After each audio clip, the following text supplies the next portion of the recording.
Welcome to Abi's food book. இன்றைக்கி instant கிடாரங்காய் ஊறுகாய் 1 மந்த் வரைக்கும் ஸ்டோர் பண்ணுற மாதிரி எப்படி செய்கிறதுன்னு பார்ப்போம். நான் 1/2 கிலோ அளவுள்ள நல்ல பழுத்த கிடாரங்காய் எடுத்திருக்கேன். பச்சை காயாக எடுத்திங்கன்னா கசப்பு அதிகமாக இருக்கும். வெயில் காலங்களில் கிடைக்கிற கிடாரங்காயில் புளிப்பு அதிகமாக, ஜூஸ் கம்மியாக இருக்கும். தோல்லையும் விறுவிறுப்பும் கசப்பும் அதிகமாக இருக்கும்.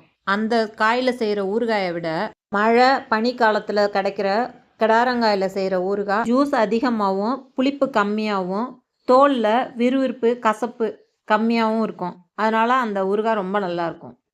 கிடாரங்காயை இது மாதிரி சமையல் மேடை மேலேயோ இல்லைன்னா பிளேட்லேயோ பலகையிலையோ வச்சு இது மாதிரி கையால் உருட்டினீங்கன்னா இது போல் எண்ணெய் மாதிரி வரும்.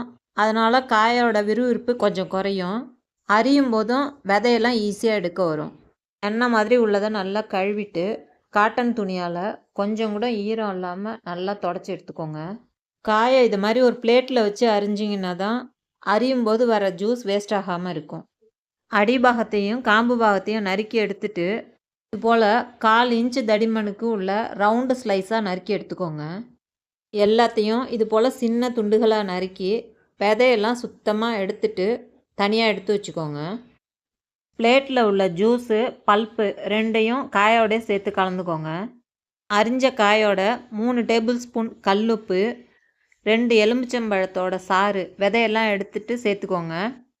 எலுமிச்சை ஜூஸ் சேர்க்கறதுனால வெளியில் வச்சுருந்தாலுமே 1 மாதம் வரைக்கும் ஊறுகாய் கெட்டு போகாது.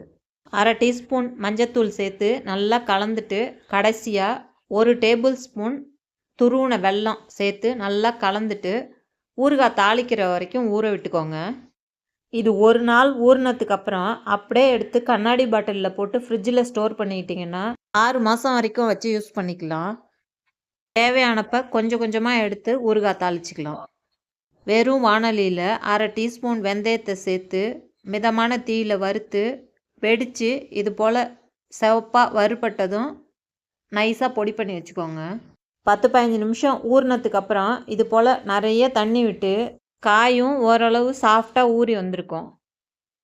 அடி கனமான வாணலியில் 4 டேபிள் ஸ்பூன் நல்லெண்ணெய் விட்டு காஞ்சதும் 1/2 டீஸ்பூன் கடுகு தாளித்து ஊற வச்சுருக்க கிடாரங்காயை தண்ணியோடு சேர்த்து மிதமான தீயில் வச்சு அப்பப்போ கலந்து கொடுத்துக்கிட்டே இருந்தீங்கன்னா அந்த தண்ணியெல்லாம் வற்றி காய் நல்லா வெந்து இது போல் சுருண்டு வர்றப்ப 2 டேபிள் ஸ்பூன் தனி மிளகாத்தூள் சேர்த்து நல்லா கலந்துட்டு இந்த ஸ்டேஜ்லேயே உப்பு காரம் செக் பண்ணி பார்த்துட்டு எது தேவையோ சேர்த்து கலந்துக்கோங்க.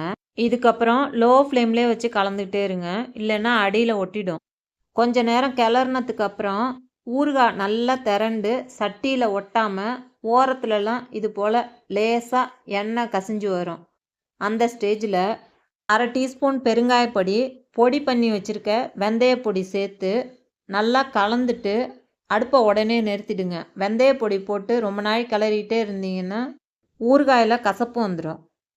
ஊறுகாயில் உள்ள சூடு சுத்தமாக ஆறினதுக்கப்புறம் ஈரம் இல்லாத கண்ணாடி பாட்டிலில் எடுத்து ஊறுகாய்க்கு மேலே இது போல் எண்ணெய் இருக்கிற மாதிரி வச்சுக்கிட்டிங்கன்னா வெளியில் வச்சு பயன்படுத்தினாலே 1 மாதம் வரைக்கும் நல்லாயிருக்கும். இந்த வீடியோ உங்களுக்கு பிடிச்சிருந்துன்னா லைக் பண்ணுங்கள், ஷேர் பண்ணுங்கள், கமெண்ட் பண்ணுங்கள், சப்ஸ்கிரைப் பண்ணுங்கள். தேங்க்யூ.